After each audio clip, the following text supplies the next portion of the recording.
శ్రీ గురుభ్యో నమః. నిజసల్లాప మాధుర్య వినిర్భర్చిత కచ్చపి.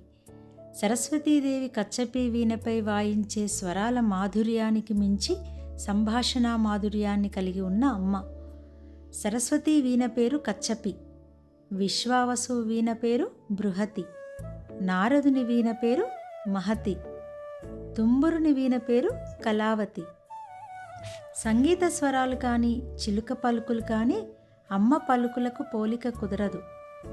వీణ అక్షర స్వరాల్ని పలికిస్తాయే కానీ స్పష్టంగా అక్షరాలను పలికించలేవు. చిలుక కూడా శబ్దాన్ని అనుకరిస్తాయే కానీ అసలు మాటలను యథాతథంగా పలుకలేవు. లౌకికమైన ఉపమానాల్లో చెబుతూనే దానికి అతీతమైనది అని చెప్పడం ఉద్దేశం ఏమంటే అమ్మ విశేషాలన్నీ అలౌకికమైనవి అని చెప్పడమే. అమ్మ పలుకులు అమృతపు చినుకులు. అమ్మ మాటలు మందార మకరంద మాధుర్యానికి మించి ఉంటాయి. అమ్మ వాక్ వైభవం ముందు వీణా వేణూరవాలు కూడా సాటిరావు. సరస్వతీదేవి వీణ అయినా సరే అంతే. అమ్మ కొలువుకూటంలో సరస్వతీదేవి శివగీతాలు పాడుతూ వీణ వాయిస్తూ ఉంటే అమ్మ శివనామామృత ఆస్వాదనంలో కన్నులు మూతలు పడ్డాయి. అప్పుడు అమ్మ శివానంద లహరి. సంగీతం వింటూ తలను ఊపుతున్నప్పుడు అమ్మ చెవికున్న తాటంకాలు అటూ ఇటూ కదులుతున్నాయి. అప్పుడు అమ్మ సౌందర్య లహరి.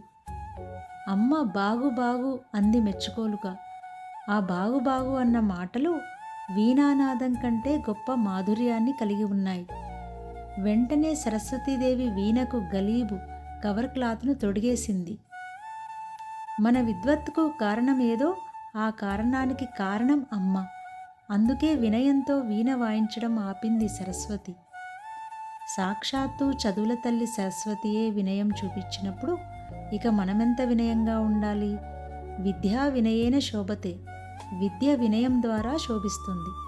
అందుకే ఆదిశంకర్లు తాను స్థాపించిన వివిధ పీఠాధిపతుల పేర్లకు సరస్వతీనామం, శారదానామం, భారతీనామాలలో అనుసంధానం చేశారు.